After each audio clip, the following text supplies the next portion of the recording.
But back to Butler. He signed the Constitution. He took credit, by the way, for the Electoral College. So if you are upset about the Electoral College system for presidential elections, you can blame him. And he was the first U.S. Senator from South Carolina. You were listening to Historyman, the platform for historians, curators, and authors to tell their stories of the American Revolution, walk in the footsteps of heroes, and proclaim freedom reigns.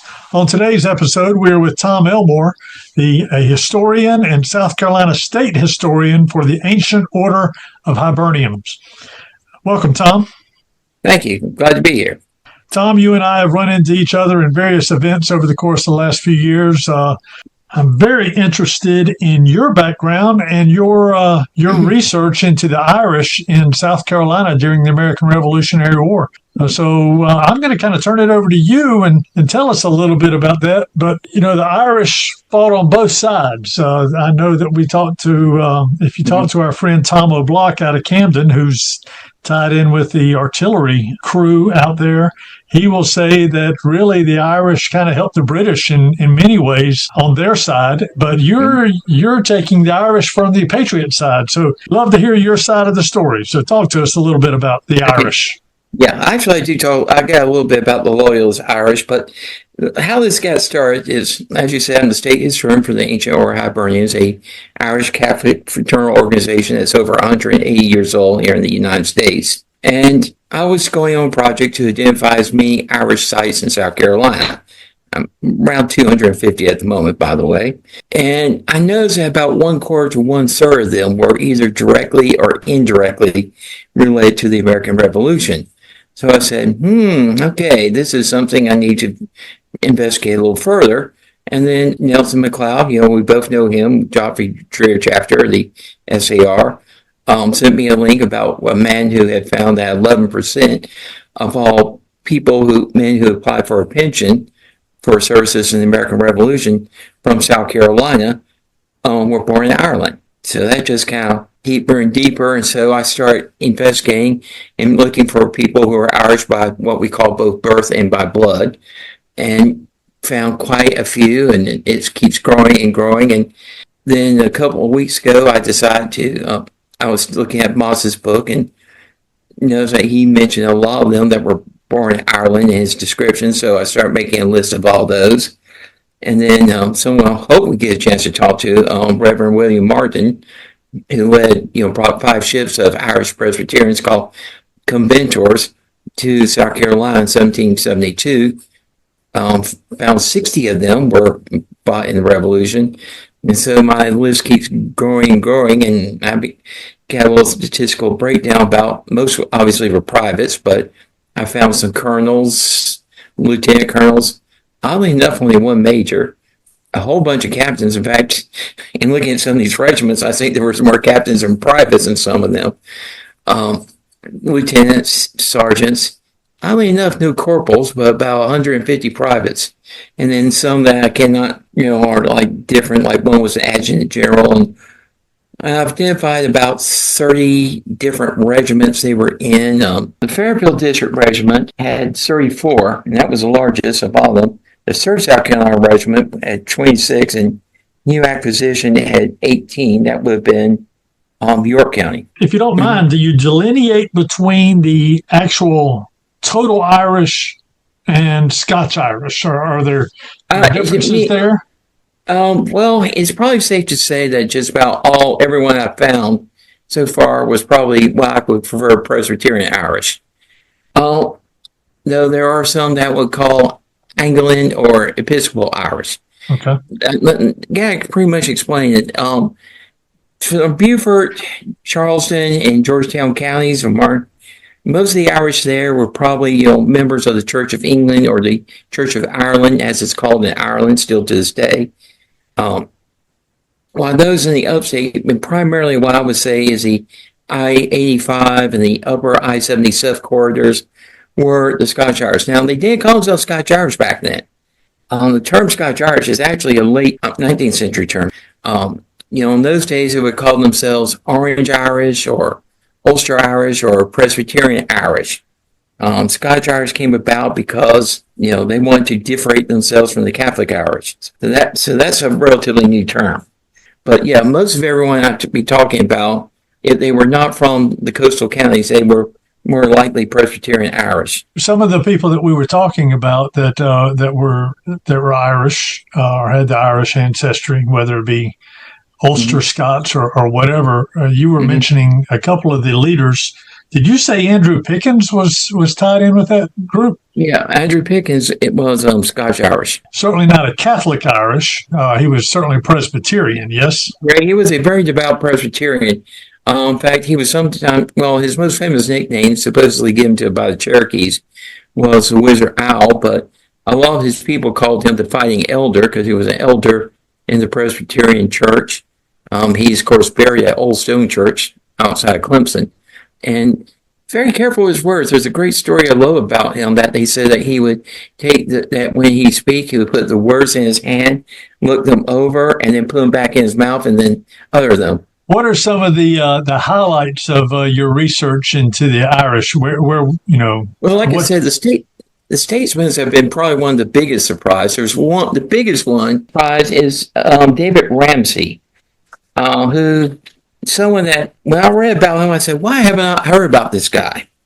He was the son of an Irish immigrant. He was born in Pennsylvania. He was a graduate of what we now call Princeton, and also got a medical degree from the University of Pennsylvania. And then afterwards, he moved to Charleston. And he is credited with introducing the smallpox vaccine in South Carolina. And you and I might not be talking today if it weren't for that one little simple act. And he was a very successful doctor. He was a surgeon in the 4th South Carolina Regiment and was imprisoned in St. Augustine, Florida. In fact, a lot of prominent South Carolinians were sent to St. Augustine after the fall of Charleston. There's a spot, I've been to the spot there. It's now a nice little park down there. But he was in the U.S. Confederation Congress, briefly serving as pro tem. And he was also an abolitionist at a time when abolitionism was not very popular in the South. But he co-founded the Medical Society of South Carolina and served as president, which is still in existence. He was given an honorary doctorate medicine degree from Yale. And in 1803, he was elected a member of the American Philosophical Society, which was co-founded by Ben Franklin to promote research and study of humanities and natural sciences. Since 1743, when Franklin founded it, only 5,700 members. It's only had 5,700 members from around the world. So very elite company. And Ramsay actually corresponded with Franklin and Thomas Jefferson. His biggest legacy is historical works. He wrote The History of the Revolution in South Carolina, published in 1785. Said to be the first book to be given a copyright in America. And then he followed up with a 2-volume History of the American Revolution. And both these books are still cited by historians today because they're unique in that they're written from the perspective of someone who was there and saw some of this stuff. He wrote one of the first biographies of George Washington, Life of Washington, and then in 1809 he published a 2-volume History of South Carolina. He also is credited by some as being the first victim of a political assassination. He was shot and killed outside of his house in 1815 by a local tailor who Ramsay had testified against in court. The court wanted to know this guy was literally mentally certifiably insane. Ramsay examined and said yes, he was. So he was sent to an asylum, eventually got his release somehow, bought a pistol, and shot Ramsay right in front of his house in the street. And what's kind of sad is last fall I went to Ramsay's grave. I was taking pictures for a PowerPoint I was doing. And you really have to look for his, you need to go to find the grave to get an image of it because it's broken in half. His name is not on the grave. And I mean, it's really a sad shame that someone who was so prominent and so noteworthy, I would say he's probably as close an answer South Carolina ever produced during that era to Franklin or Jefferson, is honored so poorly. It could at least put a plaque by it or something, but I digress. But then again, too, also looking though, and this is kind of my soapbox here, is doing my research and looking at graves all across the state and seeing a lot of forgotten graves. I mean, there's some spots where where patriots are buried, where you could be standing right in the middle of the cemetery and not know it's there because it's so overgrown in such a wilderness. You're exactly right. I was Yeah. recalling one of the battles in Lexington County, and the graves of those particular soldiers that were killed on both sides are nothing but field stones out in the middle of a current cornfield in Lexington County. So unmarked graves for the most part. You don't know who they are. And these were actual people who died for the American Revolution, for our freedoms today. It is sad. Yeah. Well, here in Columbia, there's a cemetery, Davis, I believe the name of it is. It's literally located right between the Earlwood and Elmwood subdivisions, just north of the original city limits. I heard about it. I decided to go out and check it out, and I could only get maybe 10 feet in because I didn't have a machete. It was so badly overgrown with stuff. So, yeah, it's sad. It really is. Where is this at? It's between the Elmwood and Earlwood subdivisions. Okay. In Columbia. Right. Yeah, right by railroad tracks. Don't remember the exact street, but yeah, that's a rough general location. There's been World War II veterans buried there. Well, who are some other Irish heroes and soldiers from back then? Well, we're going to talk about two more, a couple more statesmen. You got Thomas Hayward and Thomas Lynch, excuse me, and Thomas Lynch Jr., the only father and son team to ever serve together. The elder Lynch was in the first and second Continental Congress. I think he was also in the Stamp Act Congress. Unfortunately, in 1776, he had a stroke. His son, Thomas Jr., that was not exactly good health either. He was in the Continental Army for a brief period and went to North Carolina recruiting trip and got a serious stomach fever and haunted him for the rest of his days. He went to Philadelphia. And if you look at the Declaration of Independence and where the South Carolina signers are, there's a gap between Edward Rutledge and Thomas Lynch Jr., and that gap was intended for Thomas Hayward Sr. to sign. But he was too ill to ever do it, so it more or less became a tribute to him, and he died en route to South Carolina, the elder Lynch, that is, and he's buried in Annapolis. The junior Lynch, he decided a couple of years later that he wanted to go to France to see if his health would improve. And his ship was lost in the Caribbean in a storm with all hands on board. And Lynch, the junior Lynch, was the second youngest signer of the document, and he was the youngest one to die. And his signature is consequently one of the most valuable and rarest of all signers of the Declaration. I think there's only like 24 copies known to exist. And in 2016, one went for $250,000 at auction. Well, yeah, that's petty cash for you and I, right? Yeah, go look in your act, see what you got. And then you had the brothers, the Rutledge brothers, Edward and John Rutledge. Both were trained in London as lawyers. Both were very successful, though Edward, reading between the lines, I think he was more successful. Probably was sort of the F. Lee Bailey of South Carolina in that era. Both served in the first and second Continental Congress as the only pair of brothers to serve. John Rutledge left to become the governor of South Carolina and basically ran the state government in exile for the latter part of the Revolution, pretty much wherever he went. That was the state government. His main contribution as governor, I think, was a couple of things. First, he not abandoned, Charles Lee was in Charleston, General Charles Lee, calling for, saying, this place is indefensible, abandon it. He refused to abandon it. They made the stand. Of course, we know what happened on June 28, 1776 at the Battle of Fort Sullivan. And then afterwards, exile, he promoted Sumter, Marion, and Pickens to the rank of Brigadier General, was able to get them to coordinate at least somewhat, and also work with Nathaniel Greene. And after the war, he went to the Confederation Congress. He's the only person to serve in the Stamp Act, First Continental, Second Continental, and Confederation Congress in South Carolina. And then later, he was on the Constitution Committee and Convention and signed the document and was one of the original Associate Justices of the U.S. Supreme Court and was briefly the Chief Justice.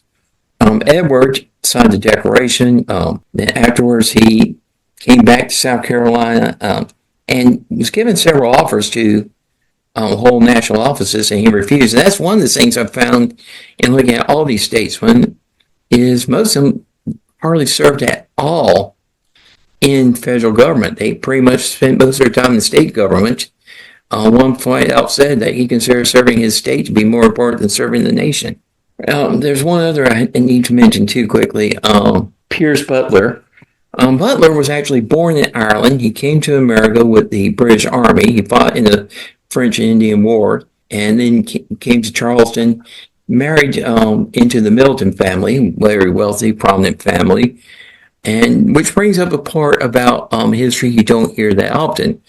A lot of British officers were very happy to come to America because, well, in my view, like Cornwallis was actually there because of patriotism. You had some, like Butler, who were coming to look to find a wife of a wealthy plantation owner or farmer or lawyer. And he was accused, of marrying her for money. He denied, and their marriage, to be fair, was very happy. Then you had some, like Banstreet Tarleton, who came to escape gambling debts. And then you had a whole bunch who came because they wanted to make whoopee away from their wives. That was said of General Johnny Burgoyne. I believe it was said he brought his mistress with him. General George Howe, General Clinton, all of them, pretty much, did the same thing. Lord Rawdon, who was Cornwallis' second in command here in South Carolina, he was not married, but he was alleged to father the child of the wife of another British officer. So you don't hear these stories in your history book, but that's it. Oddly enough, George III himself was actually very loyal to his wife and had a very happy marriage, which is more than can be said for his father, his grandfather, or his son, George IV, who, if you really want to read about a good way not to be a king, read about George IV. Oh boy, that guy was a cad. If you're looking for pillars of moral integrity, I'm not sure that this is the place you need to look. That's for sure. Right. But back to Butler. He signed the Constitution. He took credit, by the way, for the Electoral College. So if you are upset about the Electoral College system for presidential elections, you can blame him. And he was the first U.S. Senator from South Carolina. So when you keep on saying they're Irish, they're from Ireland or whatever, and you had mentioned before that some of them were from the coastal regions, from the Ulster regions and that sort of thing. Where was Pierce Butler from? Well, I'm going to say coastal. I was talking about the coastal region of South Carolina. Okay. All right. Butler, the Rutledges, and the Lynches, I would say probably from the southern part of Ireland because they were not Presbyterians. Southern, maybe Dublin, family from Dublin. I've not gone that far back in their genealogy. So did they carry with them, in your research, did you find that they carried with them certain mannerisms or thought processes that brought from the homeland? Yeah, I found a lot of them really did not like the English. Okay. The Rutledges did not like they stayed in London. So did Thomas Lynch Jr. And none of them came away impressed by the British aristocracy. And the Scotch Irish, well, a lot of them came to America because in Ireland at the time, and the whole United Kingdom, you had to pay taxes to the Church of England, regardless of whether or not you were a member.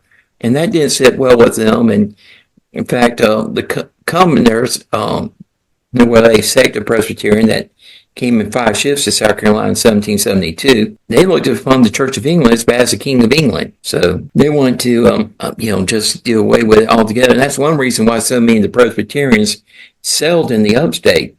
I mean, to be fair, a lot of the cheap land, good cheap land, was already gone, but they could get land really dirt cheap up there. And some people say, oh, they did because it reminded them of the mountains of Scotland. Aztecs may have been a part, but the real reason was they wanted to be as far away from the English and the Anglican Church as they could possibly get. And one of the little things interesting, too, I have to uncover in my research, is the Presbyterian Church at the time, I guess still does, required that the pastor or the leader of your church had graduated from college or gone to a seminary. But there was a dire shortage of people who fit the qualifications. So a lot of them became Baptists because the Baptist church said, no, at the time, you didn't have to be a seminarian or anything like that. And on a similar vein, Bishop John England, who was the first Catholic bishop of South Carolina, of the Diocese of Charleston. He came in the 1820s.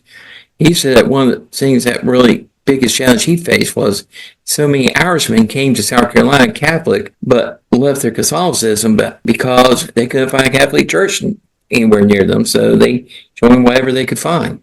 That's interesting. You talked a little bit about the different counties had a cluster of Irish in those counties. You talked about the new acquisition district, for instance. Did they stay in little Irish villages, or did they stay in one particular spot? You know, like the Germans came to the Saxagatha region of Lexington County and brought with them a lot of the old time thoughts and customs and that sort of thing. Oh, right, yeah.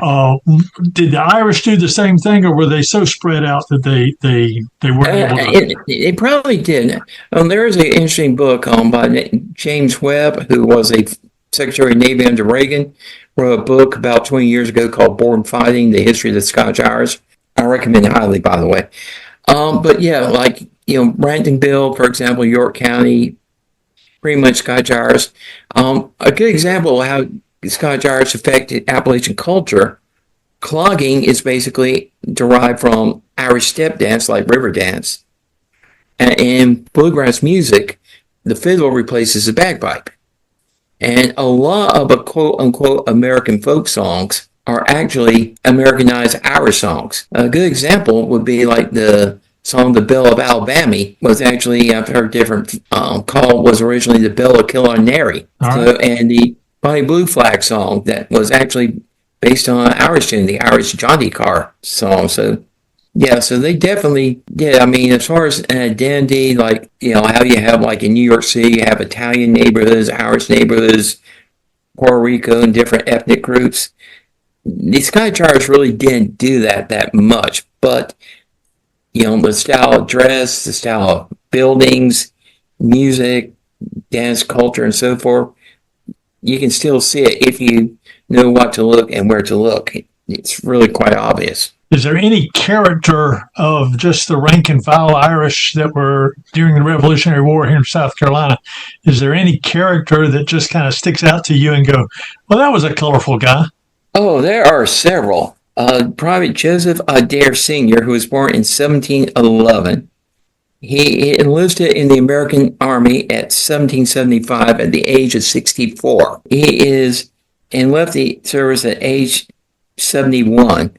He is one of the oldest men to have fought in the war, and possibly the oldest from South Carolina. He died in 1789. And then there's another one, Private Daniel McJunkin, who, when fleeing from a British officer, was stabbed by his sword, and according to one account, and I quote, "The blade entered between his shoulders and came out in the breast, and came so far through that McJunkin caught it and held it tightly in agony.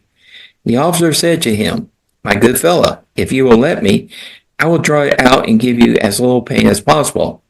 He did so, and the officer, putting his foot against McJunkin's shoulder, as he sat on his horse, extracted the sword, upon which McJunkin fell to the ground." McJunkin did make it back to health, and a couple of months later, he was fighting at the Battle of Kings Mountain. That's a tough old bird, isn't he? Oh, good Lord. I mean, and then another one I love, talk about a civilian, Mary Gavson McClure, who was born in Ireland. Legend has it she was melting pewter dishes to make bullets when Tory Captain Christian Huck busted in her house. When he tried to burn the family Bible, Mary snatched it from the officer and in turn struck it with the flat of his sword. The Tories all tried to burn down the house, but she extinguished the flames. Well, anyway, she sent word to her sons, who was with Thomas Sumter's camp, and they chased down Huck's men, and of course, that led to Huck's defeat at Williamson's plantation. And then this is what my wife likes. My wife is a seamstress. Jane Jeanette Walker, who was born in Ireland, and during the American Revolution, she carried messages to Thomas Sumter in the double heel of her sock. Now, in the old days, socks would have a heel in the back and also in the toe. You still see it put in, like symbolically in that. And that's because that's the part of the sock that always wears out the first. So by having a double heel, she had a little pocket in there she could put the messages in. So if she got caught, they wouldn't find it. And I hope the shoes and the socks and her feet were clean. Oh, and then there's one person story I love. He was a major, British Army here in South Carolina. His name was John Carden. He was born in Ireland in 1740, led the British forces at Battle of Hanging Rock, and supposedly contracted a heat illness. Now, his family was led to believe that he was killed in action at the Battle of Gulfport Courthouse. But in reality, that day, he was in Charleston getting married to another woman. Now, some believe he faked his own death to get married to this woman because he had been legally married since 1768 to a Scottish woman. Remember what I was saying about Whoopi? That did not stop him from marrying again because of this second faux wife, if you will, died 6 months after the wedding, but he married again. And then he died about a year later. So I always love that story. And then one other quickie for our friends in Greenville is Paris Mountain. It's named after a loyalist named Richard Paris. His name is actually spelled Pearis. And he is credited being the first white person in that area. And he, through rather dubious and illegal means, acquired 100,000 acres around the area and owned what is now Paris Mountain. When the war ended, he asked the British government for compensation because he lost all his property. And, you hear stories about loyalists who were sent to Nova Scotia and exiled and got nothing and no support. Well, he wound up getting over 5,000 pounds, or about over $1 million in today's money, and an annual pension of $14,000 in today's money. Although he actually filed for $3.2 million, he lived in the Bahamas. So, in this case, crime paid. And then you're talking about this. There were the Volunteers of Ireland, aka the Irish Volunteers, who were organized in Pennsylvania in 1777 by Lord Rawdon, who was Cornwallis' second in command. And they are credited with having the first St. Patrick's Day parade in New York in 1779. And they were participating in the siege of Charleston. They were commanded by Rawdon at the Battle of Canton, and really, they're the ones who caused the militia to run for their lives, and also fought at Hobkirk's Hill. Now, I kind of say what happened to them. When Charleston was evacuated, the volunteers went to New York. Well, they were mustered out when the city was evacuated in 1783, but they didn't go back to England. They went to Nova Scotia. The reason why is the English did not want more settlers in Canada and did not want any Irishmen back in England. Plus, it was cheaper to send them to Nova Scotia. So officially, on paper, they were returned to England in 1784. Yeah, there's one other person, a couple of quickies. There was a Samuel Clowney who, with the help of an African-American named Paul, captured a patrol of 5 loyalist soldiers by pretending he was commanding a large force of Patriots. When he took the prisoners to the Patriots camp, he was asked by the astonished commander how he did. He said, "I surrounded them." Do you have any projects that you got going on? I do a PowerPoint based on this, and it's kind of like the never-ending story because I've done this PowerPoint now about half a dozen times, and it's never been the same because I'm always finding new information, so I'm having to go back and edit. But it's kind of fun, kind of a challenge. You can reach me on Facebook, just Tom Elmore. If you could real quickly tell me your definition of liberty. Well, I kind of go back to Franklin Delanor's 4 freedoms. Freedom of religion, freedom of expression, freedom from want, and freedom from fear. When you have that, you have liberty. Well, Tom, I appreciate your time. I hope people will reach out to you on Facebook, and you've got a great presentation, and I look forward to another episode with you. So thank you. Oh, yeah. All right. Thank you.